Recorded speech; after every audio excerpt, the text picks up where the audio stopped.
Epilogue. Chapter 14. A Boy Without a Home.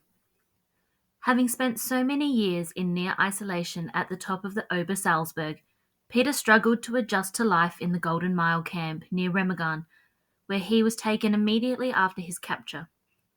He was told on his arrival that he was not a prisoner of war, since the war was now officially over, but part of a group known as the Disarmed Enemy Forces instead. "What's the difference?" asked a man standing near him in the line. "Means we don't have to follow the Geneva Convention," replied one of the American guards, spitting on the ground as he took a pack of cigarettes from his jacket pocket. "So don't expect a free ride here, Fritz." Incarcerated with 250,000 captured German soldiers, Peter made a decision as he entered the gates that he would talk to no one and employ only the few bits of sign language that he recalled from his childhood, in order to pretend that he was deaf and mute. A charade that worked so well that soon no one even looked in his direction anymore, let alone spoke to him. It was as if he didn't exist, which was exactly how he wanted it to be. In his section of the camp, there were more than 1,000 men, ranging from officers of the Wehrmacht, who still held nominal authority over their subordinates, to members of the Hitlerjugend, some even younger than Peter himself, although the ones that looked particularly youthful were released within a few days. The hut where he slept contained 200 men, who crowded into cots that held only a quarter of their number, and most nights he found himself trying to find an empty space by a wall where he would lie down with his jacket rolled under his head, hoping to get a few hours' sleep. Some soldiers, mostly the senior ones, were interrogated in order to find out what they had done during the war, and having been discovered in the Berghof, Peter was questioned about his activities many times, but continued to feign deafness, writing on notepaper the true story of how he had come to leave Paris and find himself in the care of his aunt. The authorities sent in different officers to question him, hoping to find a discrepancy in his tale, but as he always told the truth, there was nothing they could do to catch him out. "And your aunt?" one of the soldiers asked him. "What happened to her? She wasn't at the Berghof when you were discovered." Peter held his pen over the notepad and tried to steady his trembling hand. "She died," he wrote finally, unable to look the man in the eye as he passed the pad across. Fights broke out occasionally. Some of the men were embittered by their defeat, others were more stoical.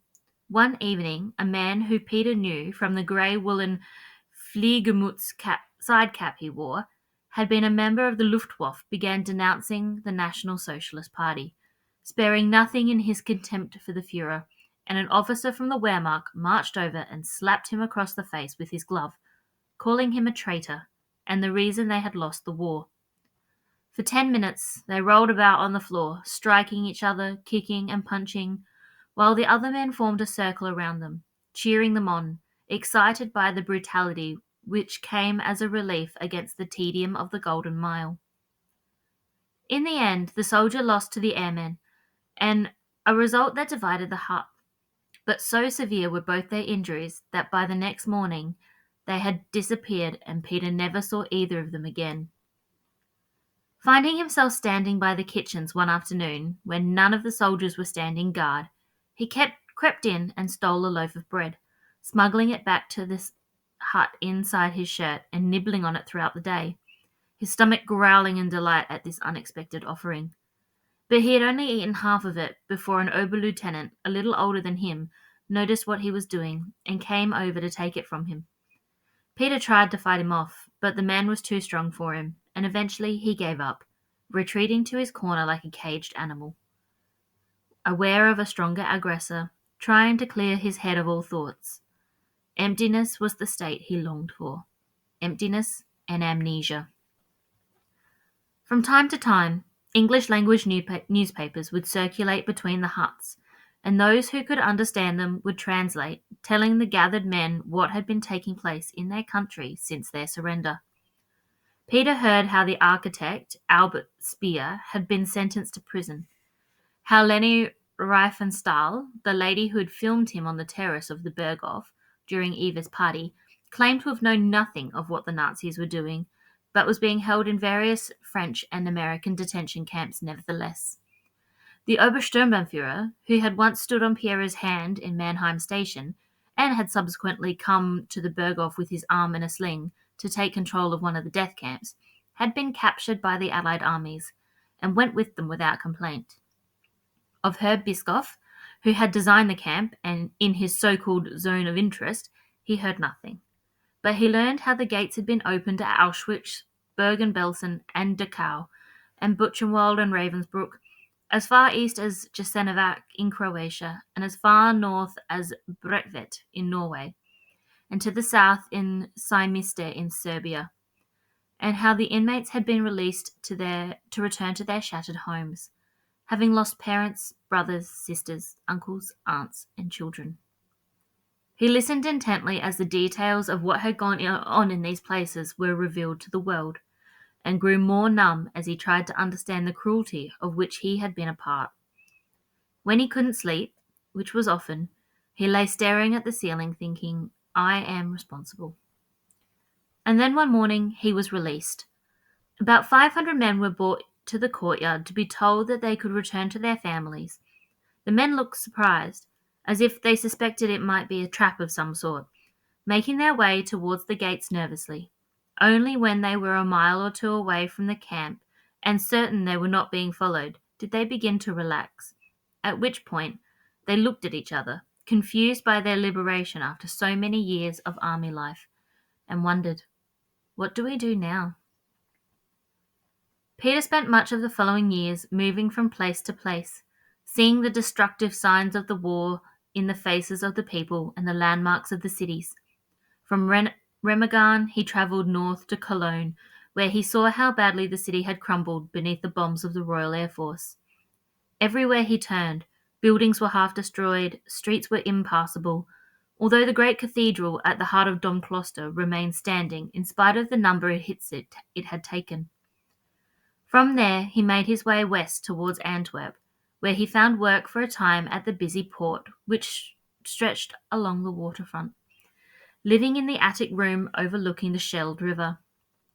He made a friend, a rare thing for him, as the other dockyard workers had him down as something of a loner. But this friend, a young man of his own age named Daniel, seemed to share something of Peter's loneliness. Even in the heat, Daniel always wore a long-sleeve shirt, when everyone else was bare-chested, and they teased him about it, saying that he was so shy that he would never be able to find a girlfriend. Occasionally, they ate dinner together or went for a drink, and Daniel never mentioned his wartime experiences any more than Peter himself did. One late evening in a bar, Daniel mentioned that it would have been his parents' 30th wedding anniversary that day. Would have been? Asked Peter. They're both dead, replied Daniel quietly. I'm sorry. My sisters too, confided Daniel, his finger rubbing at an invisible mark on the table between them. And my brother. Peter said nothing, but knew immediately why Daniel always wore long sleeves and refused to remove his shirt. Beneath those sleeves, he knew, was a number scarred into the skin, and Daniel, scarcely able to live with the memory of what had happened to his family, was forced to see an eternal reminder every time he looked down. The next day, Peter wrote a letter to his employer, resigning from the shipyard, and went on his way without even saying goodbye. He took a train north to Amsterdam, where he lived for the next 6 years, changing vocations entirely as he trained as a teacher, securing a position at the school near the train station. He never spoke of his past, making few friends outside his job and spending most of his time alone in his room. One Sunday afternoon, taking a stroll through the West Park, he stopped to listen to a musician playing the violin beneath a tree and was transported back to his childhood in Paris. Those carefree days when he had visited the Tuileries Gardens with his father. A crowd had gathered, and when the performer stopped to run a cake of rosin across the strings of his bow, a young woman stepped forward to throw a few coins into his upturned hat. Turning back, she glanced in Peter's direction, and their eyes met. He felt his stomach contort in pain. Although they had not met in many years, he knew her instantly, and it was clear But she recognized him too. The last time he saw her, she had been running in tears from his bedroom in the Berghoff, the fabric of her blouse ripped at the shoulder where he had pulled at it before Emma had sent him sprawling to the floor. She walked over now, without any fear in her eyes, and stood before him, even more beautiful than he remembered her from their shared youth. His gaze didn't shift. She simply stared at him as if words were unnecessary, until he could no longer bear it, and lowered his eyes to the ground in shame. He hoped that she would walk away, but she didn't. She stood her ground, and when he dared to look up again, she wore an expression on her face of such contempt that he wished he could simply disappear into thin air. Turning away without a word, he made his way home. By the end of the week, he had resigned his position at the school and understood that the moment he'd put off for so long had finally come. The first place Peter visited when he returned to France was the orphanage in Orleans, but when he arrived it was no longer fully standing. During the occupation, it had been taken over by the Nazis, the children scattered to the winds as it became a centre of operations for the Germans. When it became clear that the war was coming to an end, the Nazis had fled the building, destroying portions of it as they left, but the walls were strong and it didn't completely fall apart. It would have taken a lot of money to rebuild it, and as yet, no one had stepped forward to recreate the heaven it had once been for the children who had no families of their own. Walking into the office where he had first met the Durand sisters, Peter looked for the glass cabinet that had held their brother's medal, but it was gone, along with the sisters themselves. The War Records Department, however, had led him to discover that Hugo, who had bullied him when he lived there, had died a hero. As a teenage boy, he had resisted the occupying forces and run several dangerous missions that had saved the lives of many of his compatriots, before being discovered in the act of planting a bomb near the same orphanage where he had grown up, on the day a German general had come to visit. He was lined up against a wall and reportedly refused the blindfold as the soldiers pointed their weapons at him, wanting to look his executioners in the eye before he fell. Of Josette, he could find no trace. Another missing child of the war, he realized, whose fate would never be known. Arriving back in Paris at last, he spent his first night writing a letter to a lady who lived in Leipzig. He described in detail the actions he had taken one Christmas Eve when he was a boy, and said that while he understood that he could not expect to be forgiven, he wanted her to know how eternally regretful he would be. He received a simple, polite reply from Ernst's sister, who told him that she'd been tremendously proud when her brother became a chauffeur to such a great man as Adolf Hitler, and considered his actions in attempting to assassinate the Führer a stain on her family's proud history. "You did what any patriot would have done," she wrote, and Peter read the letter in astonishment, realizing that time might move on, but the ideas of some people never would. One afternoon, a few weeks later, he found himself strolling past a bookshop in the Montmartre district, and he stopped to look at the display in the window. It had been many years since he had read a novel. The last had been Emile and the Detectives. But there was something there that caught his eye and made him go inside and lift the book from its stand, turning it round to look at the photograph of the author on the back. The novel was written by Ansel Bronstein, the boy who had lived in the flat below him as a child. Of course, he remembered, he had wanted to be a writer. It seemed that his ambition had come true. He bought the book and read it over the course of 2 evenings before making his way to the office of the publisher, where he said that he was an old friend of Ansel's and would like to contact him.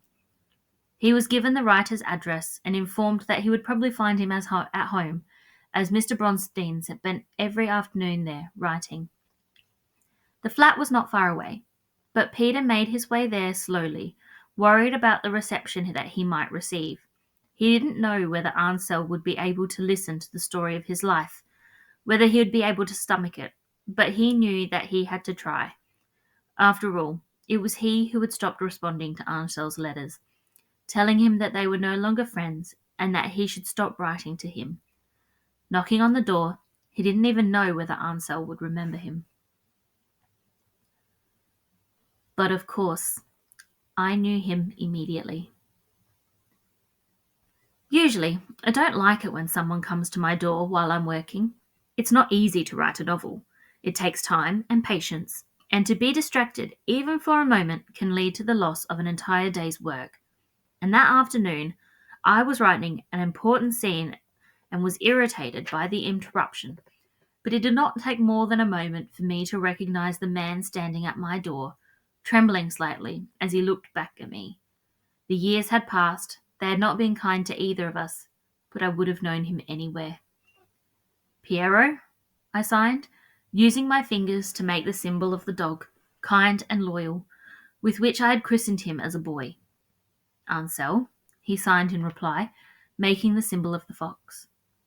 We stood staring at each other for what felt like a very long time, and then I stood back, opening the door to invite him inside. He sat down opposite me in my study and looked around at the photographs on the walls, the picture of my mother from whom I had hidden when the soldiers rounded up the Jews on our street, and whom I had last seen being bundled into a truck with so many of our neighbours. The picture of D'Artagnan, his dog, my dog, the dog that had tried to attack one of the Nazis as he captured her and been shot for his bravery. The picture of the family who had taken me in and hidden me, claiming me as their own despite the trouble it had caused them. He said nothing for a long time, and I decided to wait until he was ready. And then finally, he said that he had a story to tell.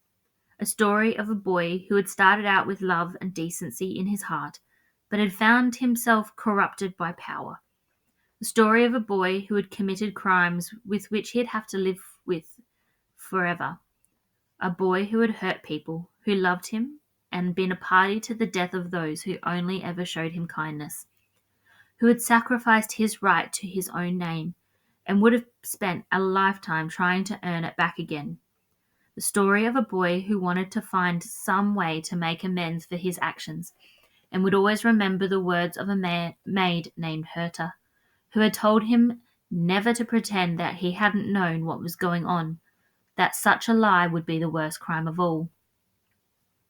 "Do you remember when we were children?" he asked me. "Like you, I had stories to tell, but could never get the words down on the page. I would have an idea, but only you could find the words. You told me that even though you might have written it, it was still my story."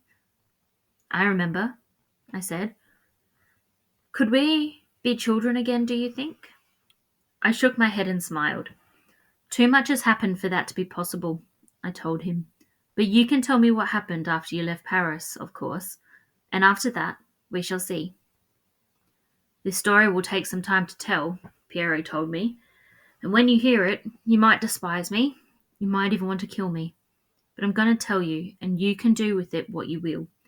Perhaps you will write about it, or perhaps you will think it would be better forgotten." I went over to my desk and set my novel aside. It was a trivial thing, after all, compared to this. I could return to it one day when I had heard everything he had to say. And then, taking a fresh notebook and fountain pen from my cabinet, I turned back to my old friend and used the only voice I had ever had, my hands, to sign 3 simple words that I knew he would understand. Let us begin. And that is the end of The Boy at the Top of the Mountain by John Boyne. Thank you for listening.